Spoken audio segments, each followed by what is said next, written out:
Hello everyone and welcome back to another Grainman Travels Adventure, and today we're in Brazil. We're on a new mod map called Envira Farm. Now this was another map that was released on the 7th of August 2023, so today. It's also only PC and Mac compatible, so there's no cross-platform compatibility on this. It's on the version 1.0.0.0. It's 404.43 megabytes to download, so nearly all the 4s. It's made by a mapper called Natto Play Luan Rafael. So yeah, it's got a little bit of information on Modhub that we'll just run through, and we'll have a quick look at our starting equipment. So it's a small map apparently, designed only for small farmers. It's from the Amazon city of Envira in Brazil, which kind of makes sense why the name of the map is that. It has 26 purchasable fields, 13 with missions. You start off as a new farmer and you start with a few bits of new equipment. So you have a starting farm as always. There's a few bits and bobs on the map. So there's a corral for loose cows and chickens. I'm guessing that's like pens. There's a gas station in the city. There's also a place to get some water as well. There's also lots of factories dotted around the main town to sell everything, and you can also buy those as well. There's also some new crops added, so there's black bean and millet, and there's also a few collectibles scattered around, so that's pretty good. The map does need a couple of required mods, so it needs Old Shed with Workshop Trigger by gamerhzsFSH, Medium Brazilian Shed by Modhub Brazil.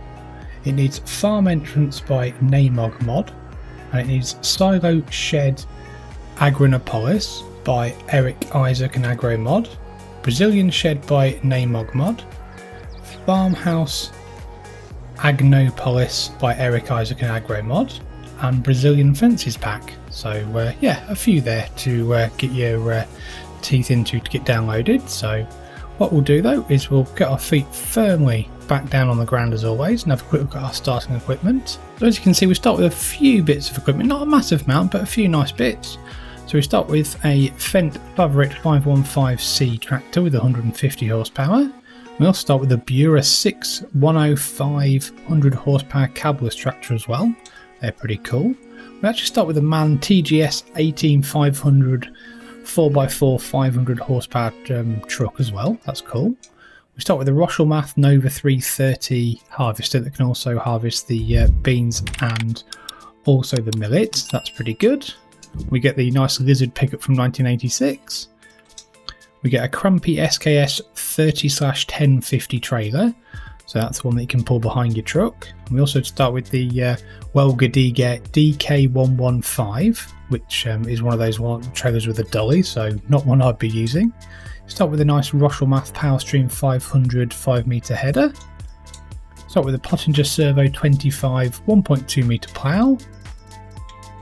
And the Horse Tyranno 3 FX 3-metre cultivator. The KHN Maxima 3 till 6-metre planter, so that's quite nice to see, and it also does millet and bean as well. We start with the Breedle K105 fertiliser spreader that can do fertiliser and lime. We also start with an Amazoni ZA TS3200 spreader as well, so unusual to see two on a map, but there we go. We start with the Hura XB150 front loader, and we also start with the Albert Universal bucket and the Quickie big bag lifter that can only do a single bag. So nice equipment. So this is your starting farm. Very hilly in places, lots of contouring going on, but that's just something to remember. So you've got your main shed for your truck, and then mostly all of your other equipment you start with. Got a nice diesel tank there as well, or petrol tank, same thing. This is one of the mods you need as well. This is the outdoor workshop and ramp, so that's pretty cool to see, I must admit. And if we have a quick run down the hill, you'll see that's where our starting house is with our pickup. We run up here, we've got the really big silo up here, so I'd say this can take a serious amount of bits and bobs. And then through here, through this gate, bit of an interesting custom gate that one. We've got some greenhouses, but if I remember rightly, you actually need to buy those, but that's pretty good. It's a nice designated area for for those, and a little house here as well, so that's pretty cool. Nice little area. And then right down the hill, and obviously we've got our house trigger here as well with our dog, wherever he is. There he is. Well, he's not there, but that's his that's where he can be. And then in here, if I remember rightly, nice sliding door animation there, and we've got a very nice house as well, so something a little bit custom as well, so that's pretty good to see. Wardrobe trigger there, and your sleep trigger here, so yeah, something a little bit unique to this map. I think that's pretty good. And can we get out of these? Yep, we can indeed. Fantastic, that's pretty good, that. So animal trigger there. As for the chickens, fantastic. Right, so you actually start up here on your main farm, and you actually start with a couple of fields. So we start with this farmland, or the farmland here, which is 12 where your farm is, and also farmland 2 for a big field, so that's pretty good. The map's not massive, as you can see, but it's pretty nice. So if we just run through crop calendar, the default one hasn't been altered, apart from obviously we've got added millet and black bean, which has got quite an early planting and harvest season, so that's something to remember. You've haven't got a massive amount of customization on the wares, etc. in your production, so you've got your millet and black bean to sell, and the black bean does seem to be pretty valuable at 5,241 in July, so that's pretty good, I think, because it's a bit of a, probably could get quite a good cash injection in your game halfway through a year compared to when you usually would sell your cereal crop. So that's something to remember, so that's pretty good. You start with a chicken pasture and a cow barn, which we will run through in a few moments. So if we go back to the map actually, and chicken pasture, like I say, is actually right near your farm, and it's just a roaming chicken pasture, I believe. So let's just buy a couple of chickens. We buy 10, I think. And they should hopefully randomly roam. Yep, there we go. There's chicken there.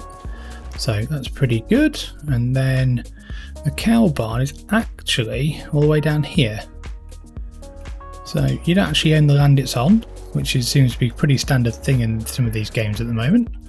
But that's a 250 head cow barn. You need to put water here as well, and food, and obviously there's another trigger there as well. What's that trigger for? It doesn't actually say, so it's interesting, but it's probably for manure or something like that. So yeah, quite a nice outdoor rustic looking cow barn, so that's good. You fertilizing, sorry, the actual contracts themselves, yeah, pretty good. There's a few that have popped up as we've gone through the year. The fields are pretty big, so the rewards are pretty good. That's good to see. You don't start with any production chains, but obviously you can buy the greenhouses pretty early on to get some vegetables popped out. So that's nice. So if we have a quick look back on the map itself, like I said, it's not a massive map, but yeah, there's some good sized fields. Obviously you start with field 2, and obviously you can then look at field 1, 3, 4. That's mainly all the fields that exist actually in just this area here. There's a main river that runs through that part and 2 main bridges to cross, so obviously it looks like it's a forestry area there as well. Down here is your main industrial and commercial area, so you've got one major main road and then a couple of dirt track roads as they go up here, etc. So that's pretty good. So while we're on the map, we might have a quick look at the productions we start with.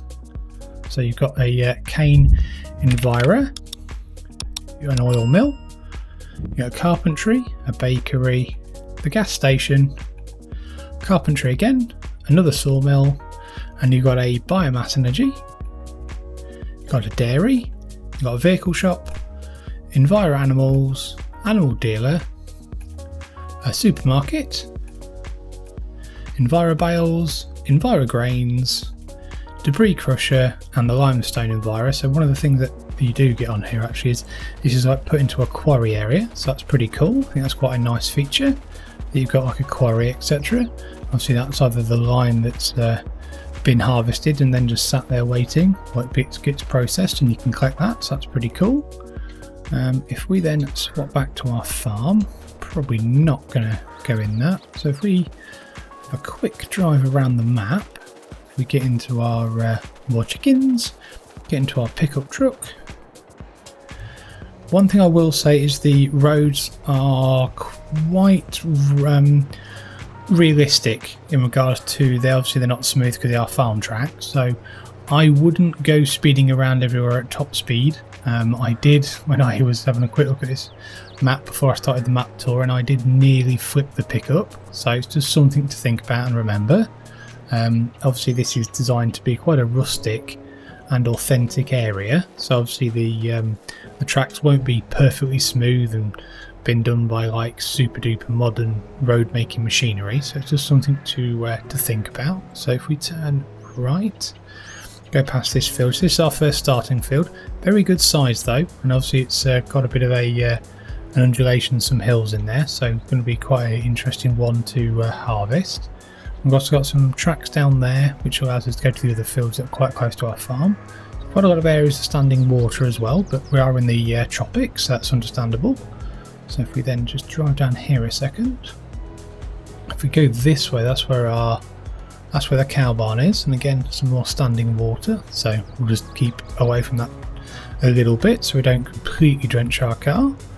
If we probably just take our time a little bit and just go over this main bridge, and we'll go into the more the areas with the rainforest trees and also the main commercial area. So this is one part that can get quite bumpy, I found, so quite nice areas with different types of contouring and hills, etc. So if we turn right, this is the main road, so this has got all your main areas to sell everything. You've got your machinery dealer there on the right, you've got some other areas to sell as well. My driving's still not improved, and obviously this is just mainly the only one road that's on this whole map that's just nice and smooth and takes you just up and down really to any of the main areas to buy and sell your goods. So we turn this around quickly, hopefully not trying to run everybody over, and we'll quickly go down here again. We're a little bit further down here and just to the bottom of this road if we don't crash first. I mean this road's pretty nice and level though, so getting big equipment up and down the map from here would be pretty easy. So if we carry on going down here, we'll see these are the rest of the selling points. So there's a dairy on the left here, then there's a few of the ones on the right just here. There's a gas station coming up as well, so lots of nice places to sell. I think, is the BGA there? Yeah, go to the BGA. One of the things we usually do, have a quick look. Tell you what, we'll stop off at the BGA. A little bit of stuttering there on some of the graphics, but interesting. Can we buy this one? Let's have a look. Sometimes you can, sometimes you can't. Doesn't look like it. It doesn't actually look like it's on the map as a sale point. So what we'll do though, let's skip back to our farm, have a quick look at the field prices for the few fields that are available. So if we have a look here, so I suppose if we buy the area that the cows are on, that's 57,000, so that's not too bad. Field next to it 29, and we've got farmland 8 is 37, 45, expanding down here 170, quite expensive, 146, 204, 36, 38, and obviously you can buy the land where some of these areas are and productions are. Over there with the forestry 49, not too bad. So how much is 2 worth? 154, okay. So I suppose you could sell that and buy some smaller ones, so pretty good. But yeah, for a nice South American slash Brazilian type map, it's very, very nice. So hopefully you've enjoyed this map tour. If you have, give it a like, subscribe to the Grainman channel, and I hope to see you again soon. Many thanks.